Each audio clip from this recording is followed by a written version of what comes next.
The moment they found her, chained to a bed in a remote cabin, half alive and barely breathing, she whispered one name.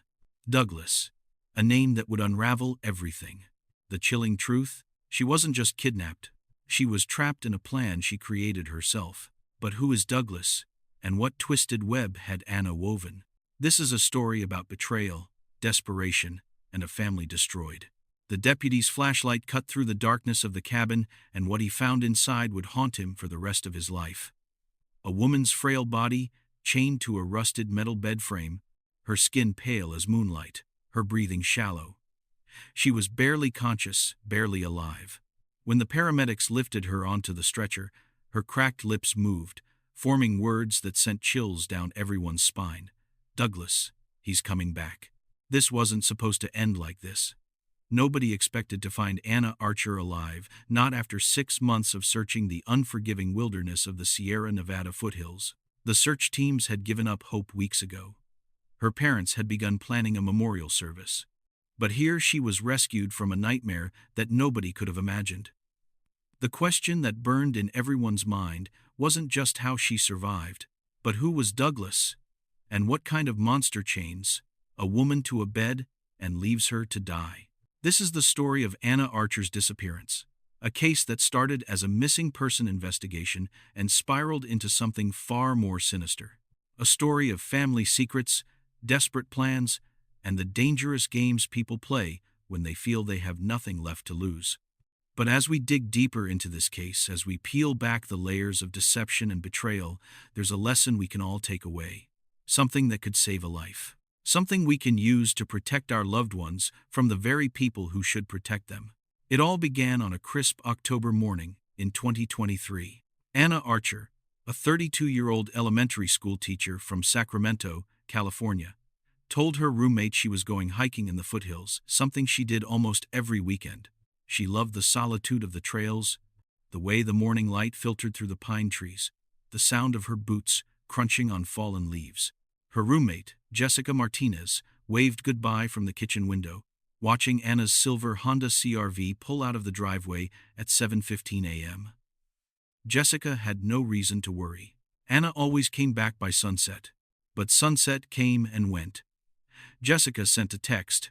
"Hey, you okay?" No response. She called twice, straight to voicemail. By 9 p.m., Jessica was pacing the living room, her phone clutched in her hand. By 10 p.m., she called the police. By midnight, search and rescue teams were mobilizing. Anna's vehicle was found exactly where she said it would be, in the gravel parking lot at the Sierra Ridge trailhead, locked and undisturbed. Her hiking boots were gone. Her water bottle was missing. Everything pointed to a simple explanation. Anna had gone hiking and hadn't come back. The search began at dawn. Volunteers poured into the area, over 300 people, combing through dense forest, calling Anna's name until their voices went hoarse. Helicopters circled overhead, their thermal cameras scanning for any sign of heat signature. Search dogs followed scent trails that led nowhere, disappearing into the wilderness like ghosts. Days turned into weeks. Weeks turned into months. The volunteers slowly dwindled. The helicopters stopped flying. The search dogs went home.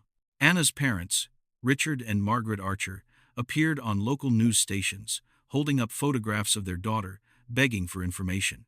"If anyone has seen our Anna, please call us." Margaret sobbed into the microphone, her husband's arm wrapped around her trembling shoulders. "We just want our baby home." The community rallied around them. Candlelight vigils were held. Missing person posters were stapled to every telephone pole in 3 counties. But as winter set in and the first snow began to fall on the mountain trails, hope faded like footprints in fresh powder. The prevailing theory was grim but logical. Anna had fallen, injured herself, and succumbed to exposure, somewhere deep in the wilderness, where the search teams couldn't reach. It happened more often than people wanted to admit, experienced hikers vanishing into the mountains, their bodies discovered years later by chance. The case went cold. The investigation was quietly shelved. Life moved on for everyone except Richard and Margaret, who refused to take down the missing posters, refused to stop hoping. But then, 6 months after Anna's disappearance, everything changed. A logger named Thomas Brennan was driving down a remote access road, miles from any marked trail, when he noticed something unusual. Smoke, thin and gray, rising from somewhere beyond the tree line. This wasn't wildfire season, and nobody had permits for campfires in that area. Thomas radioed it in, and that single call set in motion a discovery that would shock the entire nation.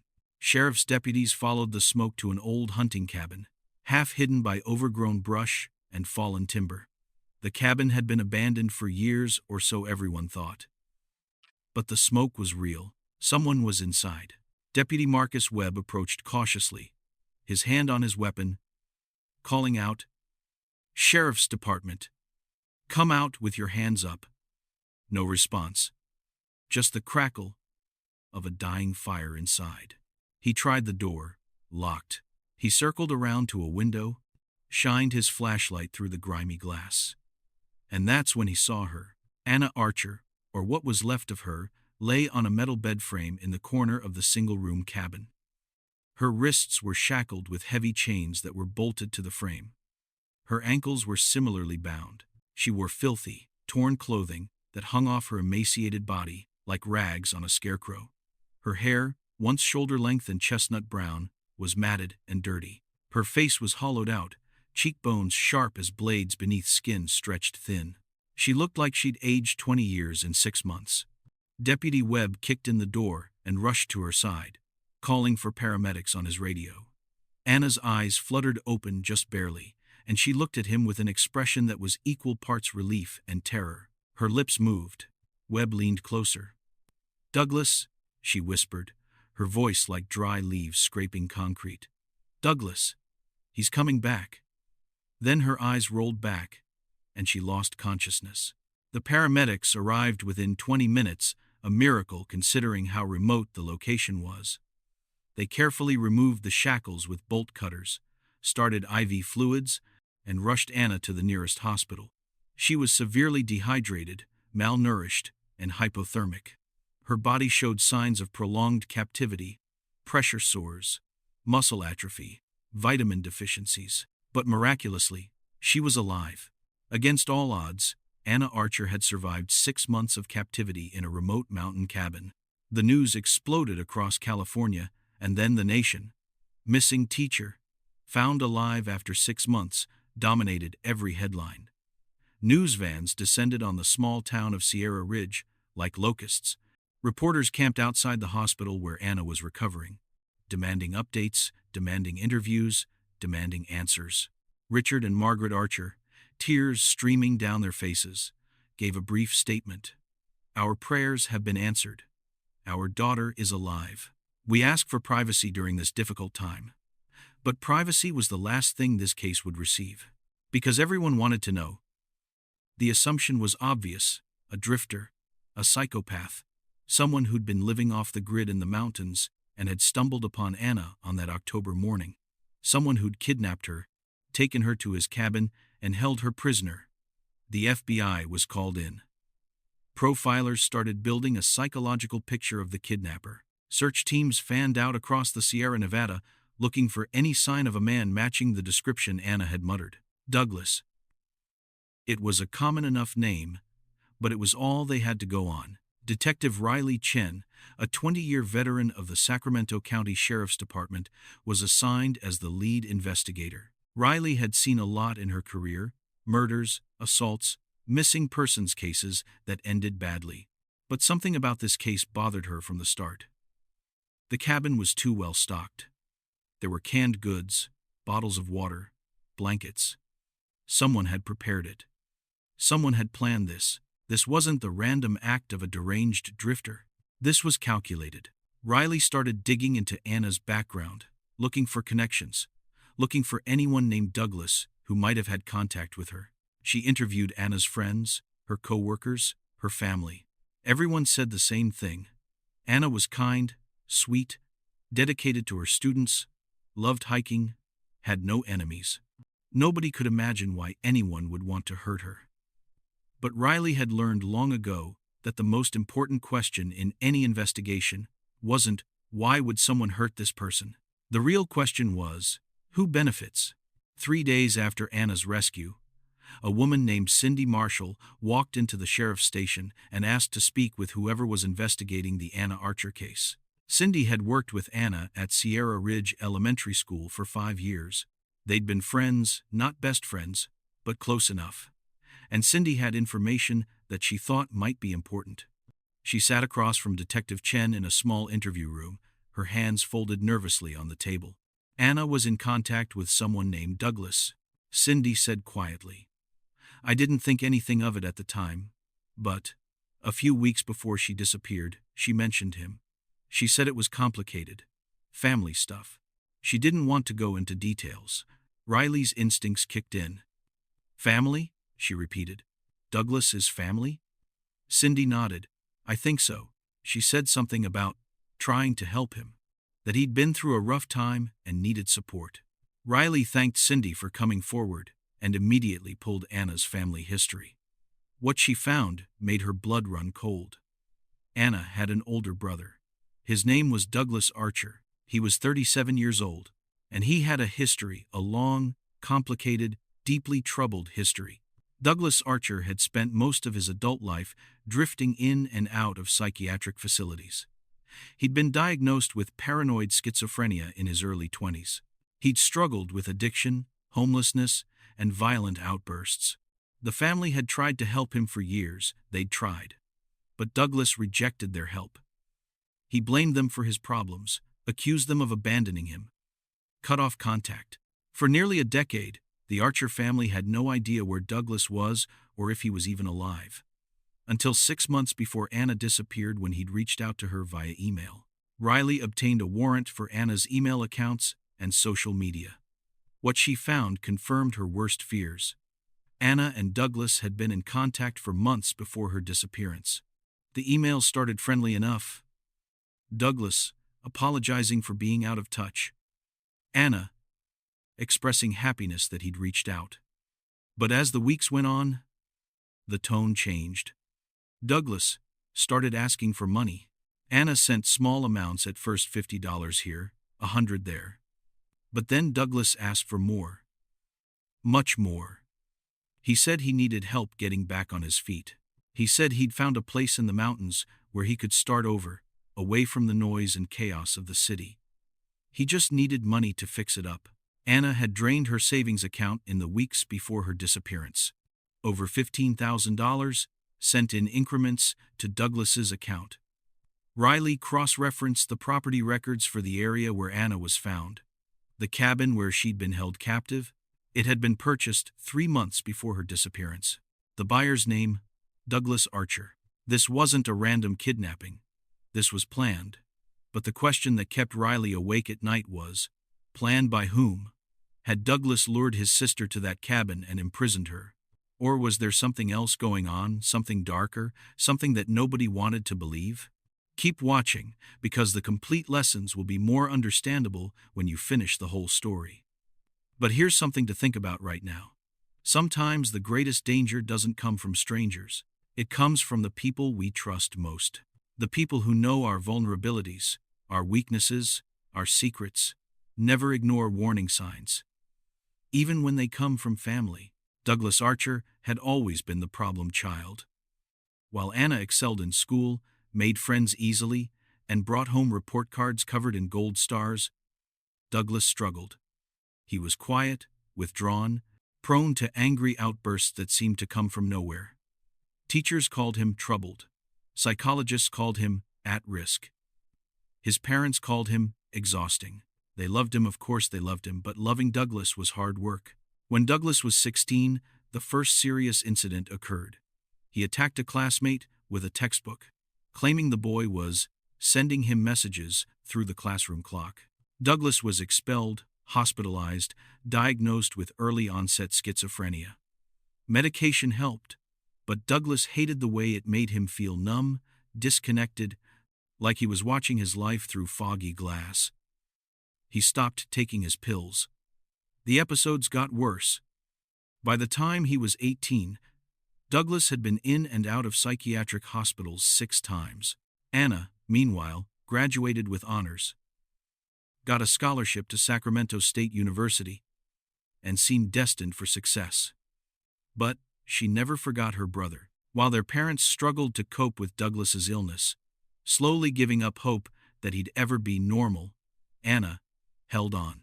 She visited him in the hospital. She wrote him letters when he disappeared for months at a time.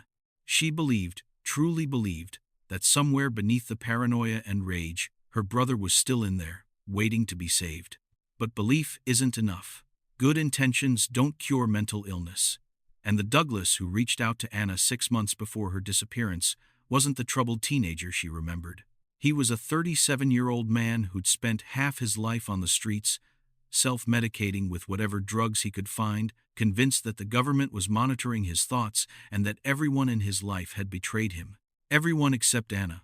The emails between them, which Detective Chen read with growing unease, told a story of manipulation and desperation. Douglas didn't just ask for money, he guilted Anna into giving it. "You're the only one who ever cared," he wrote. "Mom and Dad gave up on me. You're my last hope. If you don't help me, I don't know what I'll do." Anna, kind-hearted Anna, who'd spent her career teaching children and helping those in need, couldn't say no. She sent the money. She believed she was saving her brother's life. But Douglas had other plans. Plans that Anna, at least at first, knew nothing about. He bought the cabin in cash, using the money Anna had sent. He stocked it with supplies. He installed the metal bed frame and the chains. He prepared. And then, he waited. On that October morning when Anna drove to the Sierra Ridge trailhead, she wasn't going hiking. She was going to meet Douglas. He'd asked her to come, said he wanted to show her the cabin, wanted to thank her in person for everything she'd done. Anna told her roommate she was going hiking because she didn't want to explain the complicated truth that her estranged, mentally ill brother had resurfaced and she was trying to help him. She thought she was doing the right thing. She thought she was being a good sister. But when Anna arrived at the remote cabin, miles from any marked trail, Douglas wasn't the grateful brother she expected. He was paranoid, delusional, and convinced that Anna was part of a conspiracy against him. The details of what happened next are horrifying, and they came directly from Anna's own testimony once she was well enough to speak to investigators. Anna had parked her car at the trailhead and hiked the 2 miles to the cabin, following directions Douglas had sent her. When she arrived, he greeted her with a smile, the first genuine smile she'd seen from him in years. The cabin was small but cozy. Douglas had lit a fire in the wood stove. He'd made coffee. For the first hour, everything seemed normal. They talked about childhood memories, about their parents, about Anna's job. Douglas seemed lucid, coherent, almost like his old self. But then Anna mentioned that she needed to leave soon. She told her roommate she'd be back by sunset. And that's when Douglas's expression changed. His smile faded.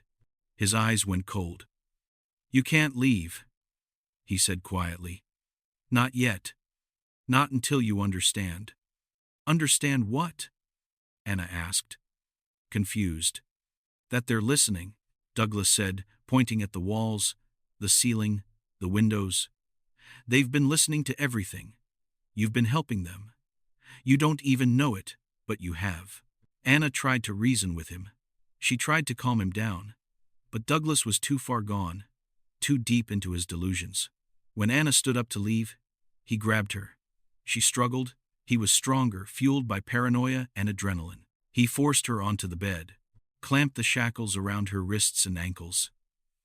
Anna screamed, begged, pleaded. Douglas just shook his head. "I'm sorry," he said, "but this is the only way to keep you safe. They can't get to you here. I won't let them hurt you." And then he left. Just walked out of the cabin, got into his truck, and drove away. Anna was alone, chained to a bed in the middle of nowhere, with no phone, no way to call for help. She screamed until her voice gave out. She struggled against the chains until her wrists bled. But nobody heard her. Nobody came. Douglas did come back, but not for days. When he finally returned, he brought food, water, supplies. He fed Anna like she was a child. spooning soup into her mouth while rambling about government surveillance and mind control. He wasn't trying to kill her, he insisted. He was protecting her. This was for her own good. Anna tried to play along, tried to convince him to let her go, but Douglas was too deep in his psychosis to listen to reason. This became the pattern. Douglas would disappear for days at a time, leaving Anna alone in the cabin with just enough food and water to survive. Then he'd return, bringing supplies, talking about his plans to keep her safe forever. Anna lost track of time. Days blurred into weeks. Weeks into months. Her body deteriorated. Her mind began to fracture under the strain. She stopped fighting the chains. She stopped hoping for rescue. She simply existed a prisoner in her brother's twisted version of love. But here's where the story takes an unexpected turn. Here's where everything we thought we knew about this case gets turned upside down. Because Anna wasn't entirely innocent in this nightmare. In fact, and this is the part that shocked investigators the most, the kidnapping had been Anna's idea in the first place. Detective Riley Chen sat across from Anna in the hospital room, a tape recorder running on the bedside table. Anna had been recovering for 2 weeks. Her physical health was improving, she'd gained weight, the color had returned to her face. But her mental state was fragile. Riley knew she had to tread carefully. One wrong question could shut Anna down completely. But Riley also knew that Anna was hiding something. The pieces didn't fit. The timeline didn't make sense. And Riley's instincts, honed by 2 decades of interrogations, told her there was more to this story. "Anna," Riley said gently, "I need you to tell me the truth. All of it. From the beginning." Anna stared at her hands, silent for a long moment. Then, in a voice barely above a whisper, she said, "It was supposed to be fake." Riley felt her heart rate spike. What was supposed to be fake? Anna looked up, tears streaming down her face. The kidnapping. Douglas didn't. He wasn't supposed to actually keep me there. We had a plan. It was my plan. I'm the one who came up with it. I'm the monster here, not him.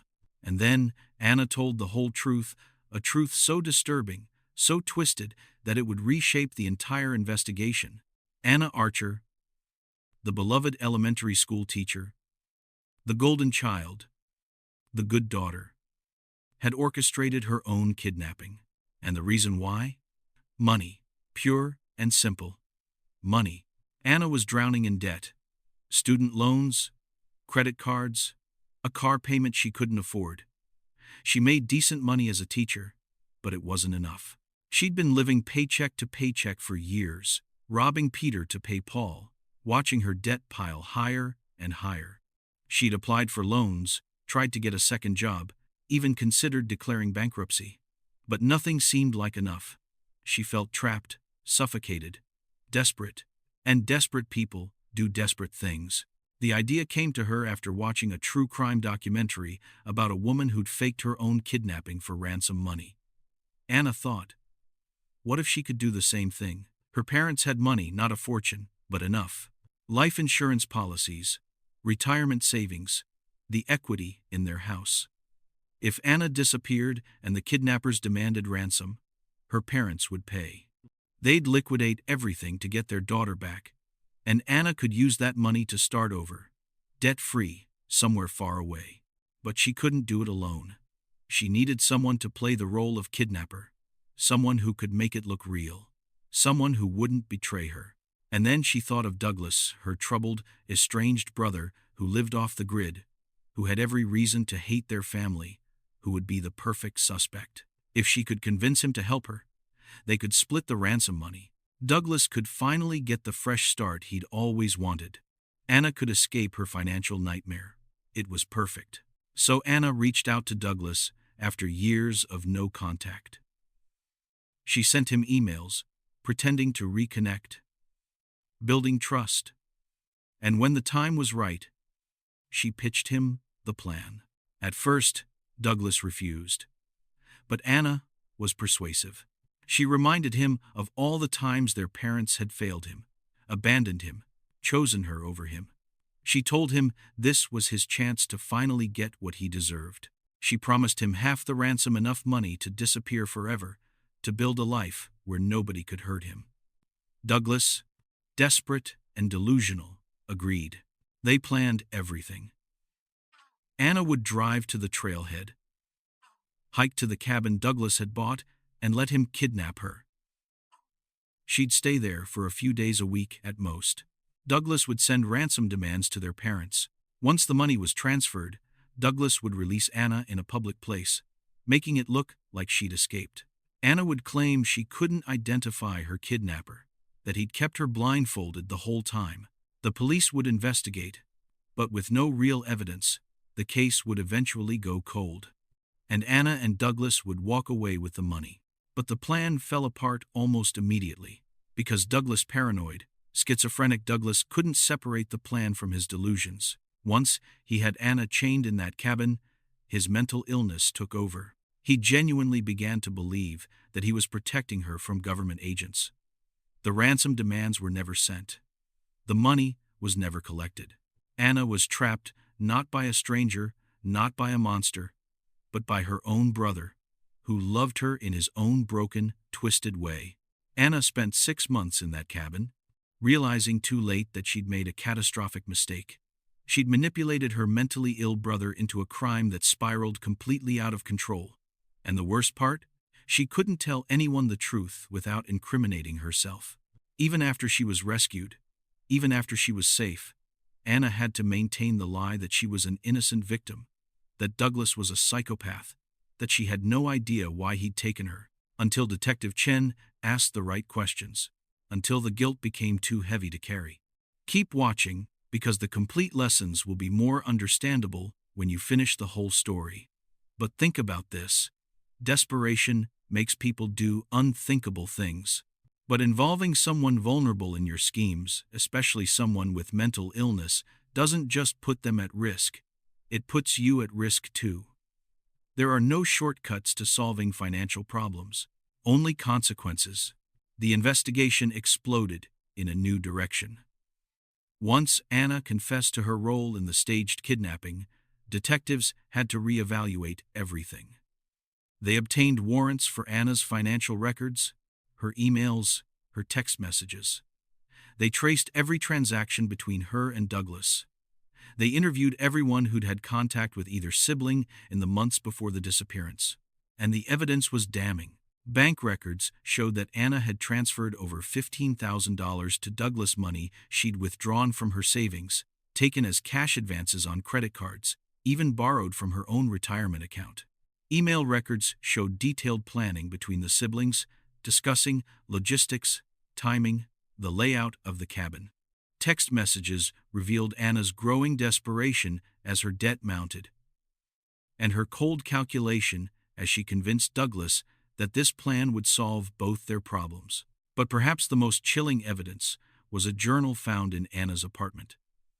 In it, she'd written out the entire plan step by step, including contingencies if things went wrong. She'd researched similar kidnapping cases, studied how ransom negotiations worked, even drafted the ransom note that Douglas was supposed to send. This wasn't a spur-of-the-moment decision. This was premeditated fraud on a massive scale. The prosecutor's office faced a difficult decision. On one hand, Anna was a victim. She'd been held captive for 6 months, chained to a bed, starved and traumatized. On the other hand, she was a perpetrator. She'd orchestrated the entire scheme, manipulated her mentally ill brother, and wasted thousands of hours of police resources searching for her. Should she be charged as a criminal, or should she be given leniency as a victim of her own bad judgment? The decision was made to charge both Anna and Douglas. Douglas would face kidnapping charges because regardless of whether Anna initially consented, the moment she asked to leave and he refused, it became kidnapping. He'd also face charges of false imprisonment and assault. Anna would be charged with conspiracy to commit fraud, filing a false police report, and obstruction of justice. The fact that her plan backfired didn't absolve her of responsibility for starting it. The trial became a media sensation. Reporters descended on the Sacramento County Courthouse, camping out for days to get seats in the gallery. Legal analysts debated the case on cable news. Was Anna a victim or a villain? Was Douglas a monster or a pawn? The public was divided. Some saw Anna as a desperate woman who'd made a terrible mistake and paid dearly for it. Others saw her as a manipulative sociopath who'd exploited her brother's mental illness for financial gain. Douglas's defense attorney argued that his client was not guilty by reason of insanity. Medical experts testified about Douglas's long history of schizophrenia, his inability to distinguish reality from delusion, his vulnerability to manipulation. The prosecution countered that Douglas knew right from wrong. He'd planned the purchase of the cabin, installed the restraints, and kept Anna prisoner for 6 months. That required organization and intent. Mental illness didn't erase criminal responsibility. Anna's defense was more complicated. Her attorney argued that, while Anna had initiated the plan, she'd become a victim the moment Douglas refused to release her. She'd suffered unimaginable trauma. She'd nearly died. Wasn't that punishment enough? The prosecution argued that Anna's suffering didn't erase her crime. She'd wasted hundreds of thousands of dollars in search and rescue resources. She'd traumatized her family. She'd put her own brother, a mentally ill man, who trusted her in a position where his life was now destroyed. Intent mattered, and Anna's intent had been clear. Fraud. The trial lasted 6 weeks. Witnesses included Anna's roommate, her co-workers, her parents, psychiatric experts, and Detective Riley Chen. The most emotional moment came when Anna herself took the stand. Dressed in a simple blue dress, looking frail and haunted, Anna spoke directly to the jury. "I know what I did was wrong," she said, her voice shaking. "I was desperate. I wasn't thinking clearly. I convinced myself that it was a victimless crime, that my parents could afford it, that insurance would cover it, that nobody would really get hurt. But I was wrong. So wrong. I hurt my parents. I hurt the volunteers who searched for me. I hurt my brother most of all. Douglas trusted me. He loved me. And I used that love to manipulate him into something that destroyed both our lives. I will spend the rest of my life regretting what I did. I don't expect forgiveness. I just want people to understand that one bad decision can ruin everything, and that sometimes the person you hurt most is yourself." The jury deliberated for 3 days. When they returned, their verdict was guilty on all counts for both defendants. But the sentencing hearing revealed the true tragedy of the case. Douglas Archer was sentenced to 35 years in prison for kidnapping, false imprisonment, and assault. His attorney argued that he should be sent to a psychiatric facility instead, but the judge ruled that the severity of the crimes warranted imprisonment. Douglas would spend the rest of his life behind bars not because he was evil, but because his sister had convinced him to participate in a scheme his broken mind couldn't handle. Anna Archer was sentenced to 8 years in prison for conspiracy to commit fraud, filing false police reports, and obstruction of justice. The judge acknowledged her suffering, but noted that she'd initiated the entire sequence of events. "Miss Archer," the judge said, looking directly at her, "your actions set in motion a chain of events that destroyed your family, wasted vital public resources, and ultimately harmed the person you claimed to be helping. The fact that your plan backfired does not absolve you of responsibility. You made a choice to involve your mentally ill brother in a criminal scheme. The consequences of that choice are yours to bear." Richard and Margaret Archer sat in the gallery, tears streaming down their faces, as both their children were led away in handcuffs. In a single day, they'd lost both Anna and Douglas, one to prison, one to a psychiatric prison. The family was destroyed, not by a stranger or a random act of violence, but by their own children's desperation and poor judgment. The aftermath of the trial was quiet and sad. The volunteers who'd searched for Anna felt betrayed, angry that they'd wasted months of their lives looking for someone who'd orchestrated her own disappearance. Anna's school district released a statement saying they were shocked and saddened by the revelations. Her teaching license was permanently revoked. Douglas's story was perhaps the saddest of all.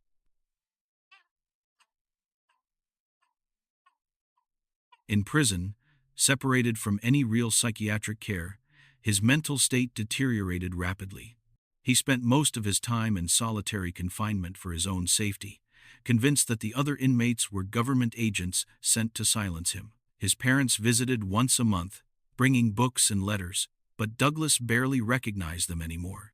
The brother Anna had tried to help in her own twisted way was lost forever. Anna served her sentence at a minimum security facility. She was a model prisoner, quiet, compliant, spending most of her time in the prison library. She wrote letters to her parents, to the volunteers who'd searched for her, to the community she'd deceived. Most went unanswered. After 5 years, she was granted parole for good behavior.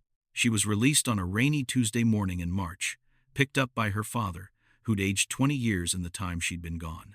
They drove in silence back to a new house. Richard and Margaret had sold the family home, unable to bear the memories. Anna lives quietly now, working minimum wage jobs under her maiden name, trying to stay out of the public eye. She'll spend the rest of her life carrying the weight of what she did to herself, to Douglas, to her family.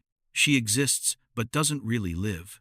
The golden child who'd once had so much promise is now a cautionary tale, a reminder of how quickly a life can unravel when desperation meets bad judgment.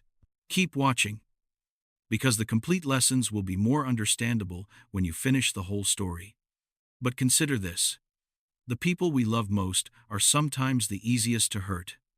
Family bonds can be weaponized, trust can be exploited, and the consequences of betraying that trust can last a lifetime. Let me pause here and talk about something important, something that goes beyond the specific details of Anna and Douglas's story. Because while this case is unique in its twists and turns, the underlying lessons are universal. They apply to every family, every relationship, every person facing financial stress or caring for someone with mental illness. The truth is, Anna Archer's story didn't have to end this way. There were dozens of decision points where different choices could have led to different outcomes. If Anna had sought financial counseling instead of resorting to fraud, if she'd reached out to mental health services for Douglas instead of manipulating him, if she'd been honest with her parents about her struggles, if. But she didn't make those choices. She made the choices that seemed easiest in the moment, the shortcuts, the lies, the manipulations, and those choices destroyed everything.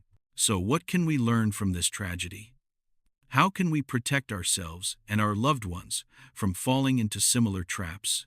I'm going to share 5 crucial lessons that emerge from this case, 5 principles that, if followed, can prevent the kind of destruction that consumed the Archer family.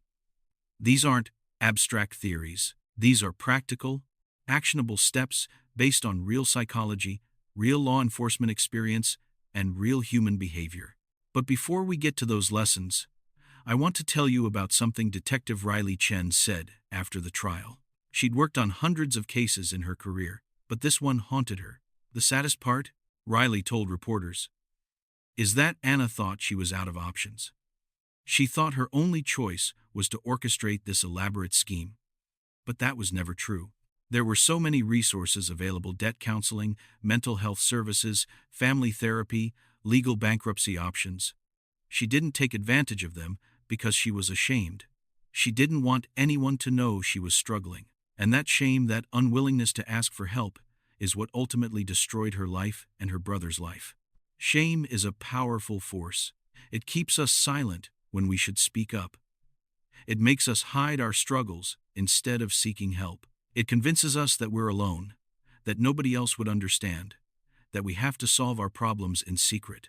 And that shame, that isolation, creates the perfect conditions for desperate, destructive decisions. Anna Archer wasn't a monster. She was a woman drowning in debt, paralyzed by shame, convinced that she had no other options. Douglas Archer wasn't a monster either. He was a man suffering from severe mental illness, abandoned by a system that should have protected him, vulnerable to manipulation by the one person he trusted. Both of them were human beings who made catastrophically bad choices, choices that seemed reasonable to them in their moments of desperation, but that destroyed their lives and the lives of everyone around them. So let's talk about how to avoid their fate. Let's talk about the 5 lessons we can all take away from this heartbreaking story. Lesson 5. Always verify the mental state of vulnerable people before involving them in major decisions. This might seem obvious, but it's often overlooked, especially within families. When someone you love has a mental illness, it's easy to fall into one of two extremes. Either treating them like they're incapable of any decision-making, or treating them like they're completely fine and expecting them to function like anyone else. Both approaches are dangerous. Douglas Archer had a documented history of schizophrenia. He'd been hospitalized multiple times. He'd struggled with medication compliance. He'd shown signs of paranoid delusions. Anna knew all of this, but when she approached him with her fraudulent kidnapping plan, she chose to ignore his mental illness. She convinced herself that Douglas was lucid enough to participate, competent enough to follow through, stable enough to maintain the deception. She was wrong on all counts. Here's what you need to understand. Mental illness doesn't operate on a schedule. Someone can seem completely lucid one day and be in the grip of delusions the next. And when you involve someone with serious mental illness in any major decision, especially something illegal or dangerous, you're not just putting them at risk. You're creating an unpredictable situation that can spiral out of control. If Anna had consulted with Douglas's psychiatrist, or even just acknowledged his mental state, she would have realized that he couldn't reliably participate in her scheme. His illness made him vulnerable to manipulation, yes, but it also made him unreliable, unpredictable, and likely to derail any plan that required clear thinking and consistent behavior. The moment Douglas's paranoia took over, the fake kidnapping became real. Anna lost control of the situation because she'd never really had control. You can't control someone whose perception of reality is fundamentally distorted. So what's the practical application here? If you have a family member with mental illness, whether it's schizophrenia, bipolar disorder, severe depression, or any other condition that affects their judgment, you need to be extremely cautious about involving them in any major decision. This doesn't mean infantilizing them or excluding them from family matters. It means being realistic about their capabilities and limitations. Before asking someone with mental illness to participate in anything significant, moving to a new city, making a large financial decision, co-signing a loan, or yes, participating in a criminal scheme, consult with their mental health professionals. Get an objective assessment of their current state. Make sure they're stable, medicated if necessary, and genuinely capable of informed consent. And if there's any doubt, err on the side of caution. Furthermore, never, and I cannot stress this enough, never exploit someone's mental illness for your own benefit. Anna knew Douglas was vulnerable. She knew he had abandonment issues, resentment toward their parents, and a desperate need for family connection. She used all of that to manipulate him into her plan. That's not just unethical, it's cruel. And, as this case proves, it's also self-destructive. When you manipulate someone with mental illness, you're creating a powder keg that can explode at any moment. The bottom line: mental illness is real, serious, and unpredictable. Respect it. Work with mental health professionals. Don't involve vulnerable people in risky situations. And never, ever exploit someone's psychological vulnerabilities for your own gain. The consequences are too severe for them and for you. Lesson 4. Financial desperation is a warning sign that requires professional intervention. Anna Archer's financial problems didn't appear overnight. She'd been accumulating debt for years: student loans, credit cards, a car payment she couldn't afford. Like millions of Americans, she was living paycheck to paycheck, juggling minimum payments, robbing Peter to pay Paul. The stress was constant, crushing, inescapable. And that stress warped her judgment until fraud seemed like a reasonable solution. Here's what people don't understand about financial desperation. It's not just about money. It's about identity, dignity, control. When you're drowning in debt, it feels like you're failing at life. It feels like everyone else has figured out how to adult, and you're the only one who can't keep up. That shame, that feeling of fundamental inadequacy, is what keeps people from seeking help until it's too late. Anna had options. She could have filed for bankruptcy and gotten a fresh start.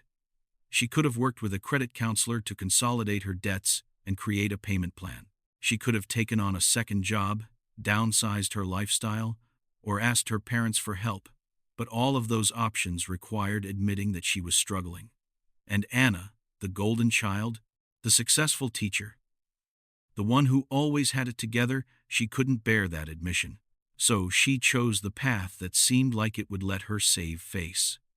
A criminal scheme that would give her a sudden influx of cash without anyone knowing she'd been in trouble. Except, of course, the scheme failed spectacularly, and now the whole world knows not just that she was in debt, but that she committed fraud to escape it. The shame she was trying to avoid became 1,000 times worse. This is the insidious nature of financial shame. It makes us hide our problems instead of solving them. It makes us choose elaborate cover-ups over simple solutions. It convinces us that asking for help is worse than drowning. And that mentality destroys lives. So here's what you need to know. If you or someone you love is experiencing financial desperation, if you're lying awake at night worrying about bills, if you're dodging calls from creditors, if you're using one credit card to pay off another, that's not a personal failure. That's a systemic problem that millions of people face, and there are professional resources designed to help. Start with a nonprofit credit counseling agency. These organizations offer free or low-cost services to help you understand your debt, create a budget, and negotiate with creditors. They can help you consolidate debts, lower interest rates, and create a realistic payment plan. They've seen it all before. Your situation, no matter how dire it seems, is not unique or shameful. If your debt is truly overwhelming, consult with a bankruptcy attorney. Bankruptcy exists precisely for situations where debt has become unmanageable. Yes, it affects your credit score. Yes, it's a serious financial step. But it's also legal, ethical, and designed to give people a fresh start. It's infinitely better than resorting to fraud. Talk to your family, not to ask for money, necessarily, but to be honest about what you're going through. Anna's parents had no idea she was struggling financially. If they'd known, they might have helped her find solutions. Instead, Anna suffered in silence until she convinced herself that defrauding them was her only option. And most importantly, recognize financial desperation as a mental health issue. If you're feeling desperate about money, talk to a therapist. They can help you process the shame, develop coping strategies, and make clear-headed decisions instead of panic-driven ones. The key insight here is that financial problems have solutions, legal, ethical, accessible solutions. But shame keeps us from seeking those solutions. It convinces us we have to fix everything ourselves, in secret, without anyone knowing we were ever in trouble. And that's when people make catastrophically bad choices. Anna Archer's fraud scheme was born from financial desperation combined with shame. If she'd addressed either one of those factors, if she'd sought financial counseling or talked to a therapist about her stress, the kidnapping plot would never have happened. Douglas would still be free. Anna would still have her career. The Archer family would still be intact. Financial desperation is like a cancer. The earlier you treat it, the better the outcome. Ignore it. Hide it. Let shame prevent you from seeking help. And it metastasizes into something that destroys your entire life. Lesson 3. Understand the legal and emotional consequences before involving others in deception. One of the most staggering aspects of Anna's case is that she apparently never fully considered what would happen if her plan failed. She'd thought through the logistics: where to stage the kidnapping, how to make it look real, how to collect the ransom. But she hadn't thought through the human element. She hadn't considered what would happen when Douglas's mental illness interfered with the plan. She hadn't considered how her family would suffer. She hadn't considered the legal consequences if she were caught. This is a common pattern in criminal schemes. People focus so much on the potential reward that they minimize the risks. They engage in what psychologists call magical thinking, the belief that somehow, against all odds, everything will work out exactly as planned. But life doesn't work that way. Plans fail. People act unpredictably. Secrets come out. And the consequences are always worse than anticipated. Let's talk about the legal consequences first. Anna was charged with conspiracy to commit fraud, filing false police reports, and obstruction of justice. She probably thought that if the plan failed, the worst that would happen is she'd have to confess and maybe pay back the ransom money. She didn't consider that orchestrating a fake kidnapping is a serious crime with serious penalties. She didn't consider that wasting law enforcement resources is a crime. She didn't consider that manipulating someone with mental illness into participating in fraud could result in that person going to prison for decades. Douglas received 35 years, effectively a life sentence. Anna received 8 years but will carry a felony conviction for the rest of her life, making it nearly impossible to find meaningful employment or rebuild her career. Both siblings lost everything: their freedom, their futures, their family relationships. And for what? For a scheme that never even produced any money. The ransom was never paid. The plan failed from day one. All of that destruction for literally nothing. But beyond the legal consequences, consider the emotional ones. Anna's parents lost both their children in a single day. They now spend their retirement years visiting one child in prison and another in a psychiatric facility, knowing that their family will never be whole again. Jessica Martinez, Anna's roommate, blamed herself for months, convinced that if she'd only checked on Anna sooner, if she'd asked more questions about where Anna was going, she could have prevented the whole nightmare. The volunteers who spent months searching for Anna, some of whom took time off work, spent their own money, risked their safety in dangerous terrain, felt betrayed and angry when they learned the truth. And Anna herself? She's alive, but her life is effectively over. She can never teach again. She can never work in any position of trust. She carries the guilt of what happened to Douglas, knowing that her manipulation destroyed his life. She lives with the knowledge that she hurt the people who loved her most. That's not freedom. That's a different kind of prison. Here's the lesson. Before you involve anyone else in deception, whether it's fraud, infidelity, or any other form of dishonesty, truly think through the consequences. Not just the legal ones, though those are important. Think about the emotional and relational consequences. Think about what happens when the truth comes out.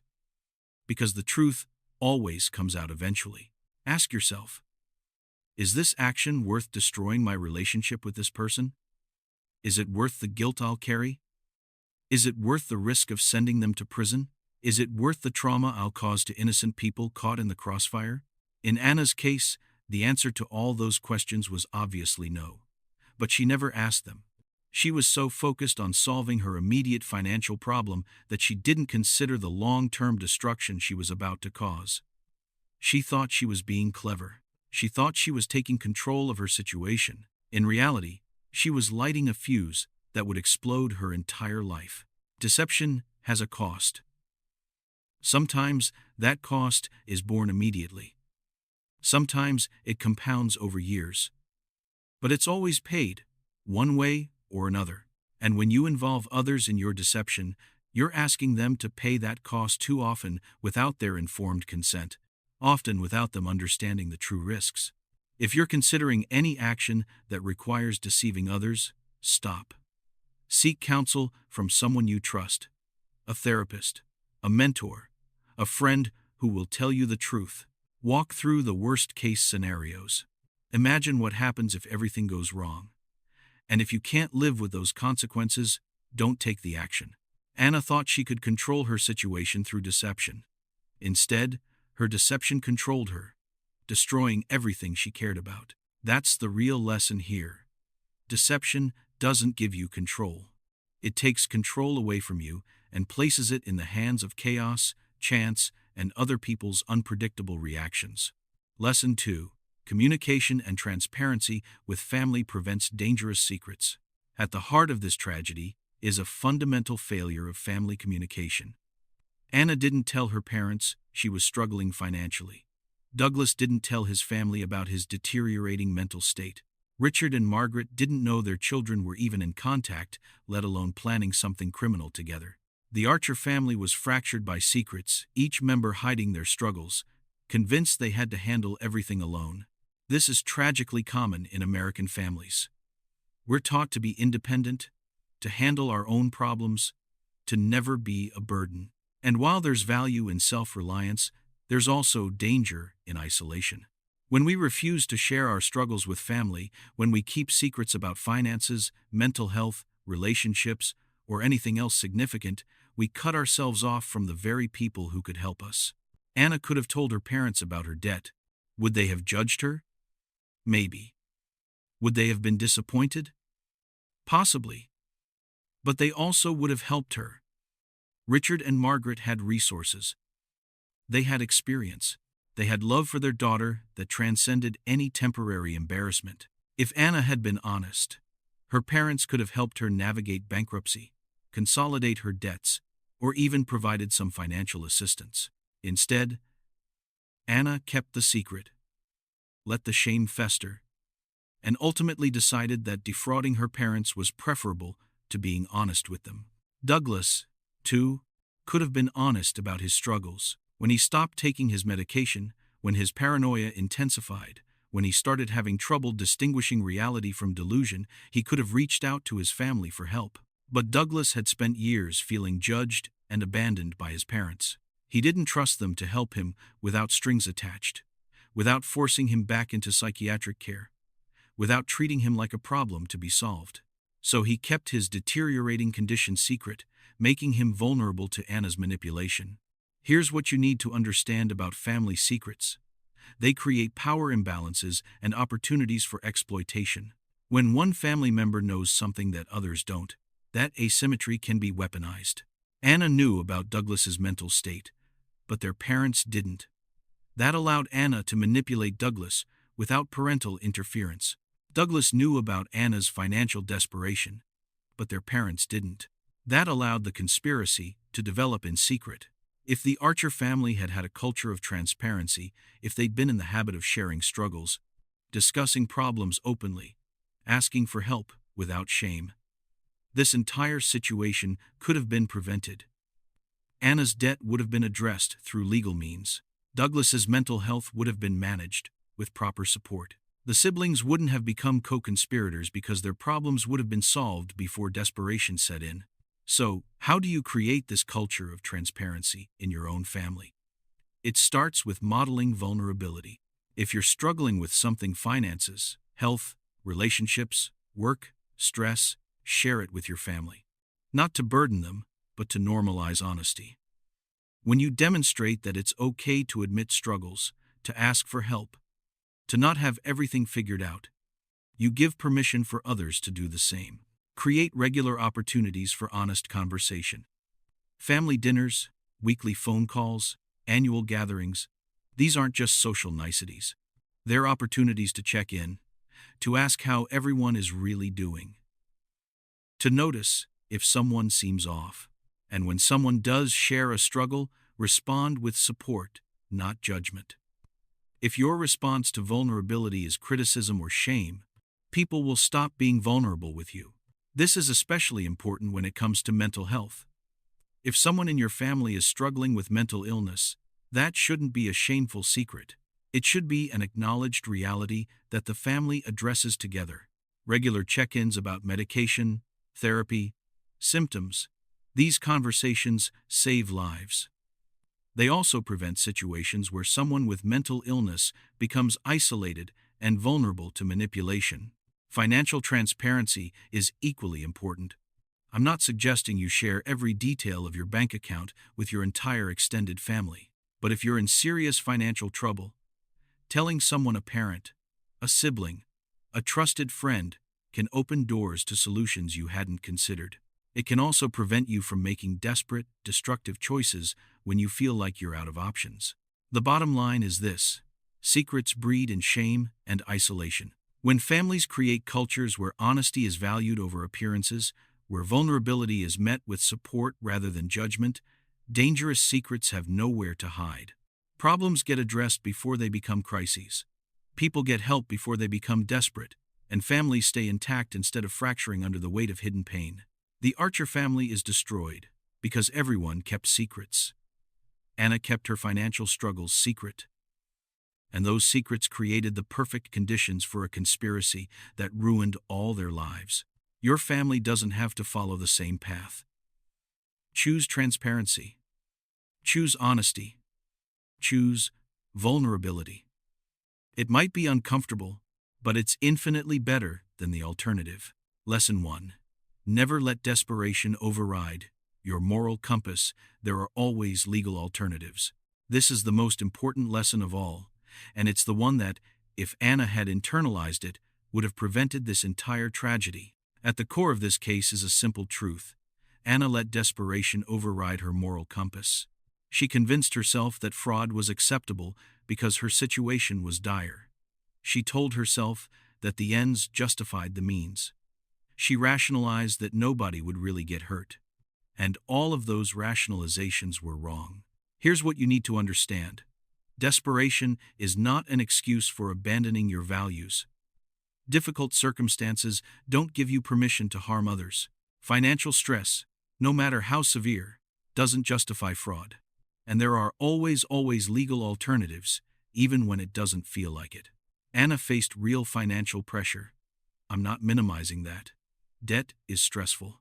Feeling like you're drowning financially is genuinely painful. But millions of people face the same struggles every day, and the vast majority of them don't resort to criminal schemes. They file for bankruptcy. They negotiate with creditors. They downsize their lifestyle. They ask family for help. They take on extra work.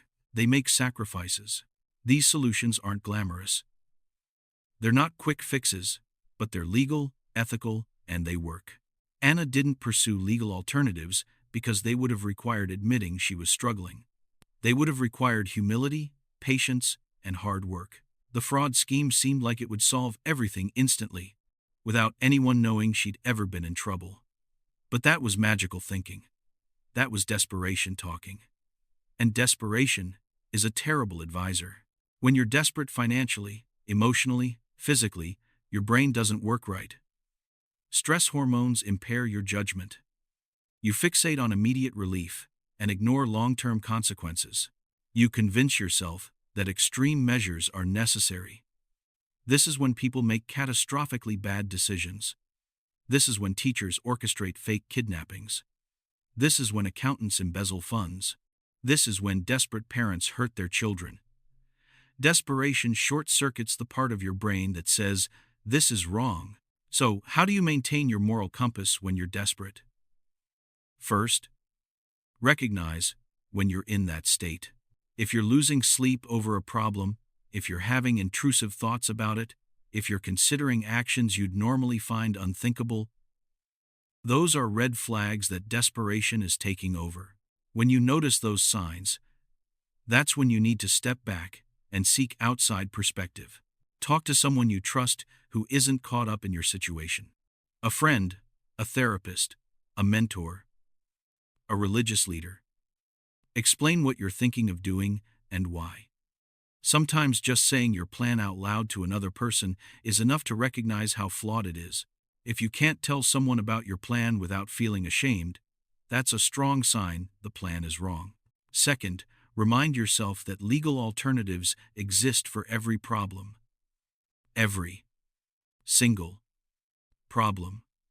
Debt, bankruptcy exists for that exact reason. Unemployment, social services, unemployment benefits, job training programs, health crisis, Medicaid, charity care, payment plans, relationship problems, counseling, mediation, legal separation. There is no life problem that requires a criminal solution. Third, think long-term. Desperation makes you focus on immediate relief. I need money now. I need this problem to go away now. I need to fix this now. But every decision has long-term consequences. Before taking any major action, especially one that involves deception or illegality, force yourself to think 5 years ahead. Where will this decision leave me? Will I be better off or worse? Will I be able to live with myself? If future you would regret the decision, don't make it. Fourth, remember that your actions affect others. Anna thought she was the only one who would pay the price if her plan failed. She was wrong. Douglas went to prison for 35 years. Her parents lost both their children. Volunteers wasted months searching for her. The entire community felt betrayed. When you make a desperate choice, you're not just affecting yourself, you're creating ripples that touch everyone around you. Finally, understand that there are no shortcuts in life. Not real ones. Every quick fix comes with hidden costs. Every scheme that promises easy money or instant solutions is either a scam or has consequences you're not seeing. The only reliable path through difficult times is the honest one. Acknowledge your problem, seek legitimate help, make necessary sacrifices, and do the hard work of rebuilding. Anna's tragedy is that she had so many legal options available to her, and she chose none of them. She chose the shortcut, the scheme, the lie, and it destroyed her life more thoroughly than debt ever could have. That's the lesson we all need to internalize. Your problems, no matter how overwhelming they seem, do not justify abandoning your integrity. Desperation is temporary. When you feel desperate, that's when you need your moral compass most. That's when you need to hold tight to your values. Seek legitimate help and resist the temptation to take shortcuts. Because the shortcut is always a trap. It promises relief but delivers destruction. Every time, without exception. Now that we've covered all 5 lessons, let me bring this full circle. The story of Anna and Douglas Archer is heartbreaking because it was preventable at so many points. If Anna had sought financial counseling instead of planning fraud, if Douglas had received proper psychiatric care instead of being left vulnerable, if the family had communicated honestly instead of keeping secrets, if anyone had recognized the warning signs and intervened, this tragedy could have been averted. But here's the thing about tragedies. We don't usually recognize them while we're in them. Anna didn't wake up one morning and decide to become a criminal. She made small choices, taking on a little more debt, keeping her struggles secret, reaching out to Douglas, floating the idea of the scheme. Each choice seemed manageable in isolation, but they compounded, one on top of the other, until she was in too deep to turn back. That's how most tragedies unfold. Not through one catastrophic decision, but through a series of small compromises, small secrets, small lies that accumulate until they become an avalanche. By the time you realize how far you've strayed from your values, you feel like you can't go back. The shame is too great. The consequences seem too severe. So you double down, hoping that somehow it will all work out. But it never does. This is why these 5 lessons matter. They're not just abstract principles. They're early warning systems. They're the things that, if you pay attention to them, will stop you before you make that first small compromise. They'll help you recognize desperation before it overrides your judgment. They'll keep you connected to family so you don't feel isolated and alone. They'll remind you that legal alternatives exist, even when you can't see them. By understanding what happened to Anna and Douglas, by really internalizing how their situation deteriorated from manageable problems to catastrophic choices, you can take control of your own family's safety. You can create a culture of transparency that prevents dangerous secrets. You can address financial problems before they become desperate. You can ensure that family members with mental illness get proper care instead of being left vulnerable. You can maintain your moral compass even under pressure. The Archer family's destruction was not inevitable. It was the result of choices, bad choices born from desperation, shame, and isolation. But you can make different choices. You can be honest about your struggles. You can seek help when you need it. You can value relationships over appearances. You can choose the hard, legal path over the easy, fraudulent one. And in doing so, you can prevent your family's story from becoming another cautionary tale. Anna Archer is in her late 30s now, living a quiet life in a small town far from Sacramento. She works as a cashier at a grocery store. She lives alone in a studio apartment. She has no social media presence, no public profile, no desire for attention. The woman who once taught elementary school children who once had dreams and potential and a future, is now just trying to survive each day, carrying the weight of what she did. Douglas Archer is 52 years old, but he looks 70. Prison has not been kind to him. His schizophrenia, untreated beyond basic medication, has consumed him completely. He rarely speaks coherently anymore. His parents still visit when they can, but Douglas barely recognizes them. The brother Anna tried to help in her own twisted way is lost, perhaps forever. Richard and Margaret Archer are in their 70s now. They've aged rapidly since the trial, the stress and heartbreak taking a visible toll. They've sold their home, downsized to a small condo, and spend most of their time visiting their children in separate facilities. They don't talk much about what happened. What is there to say? They lost both their children to choices they never could have anticipated. They live with questions that have no answers. Could we have prevented this? Should we have seen the signs? What did we do wrong? This is the real cost of Anna's desperate scheme. Not just prison sentences and legal consequences, but the complete destruction of a family's future.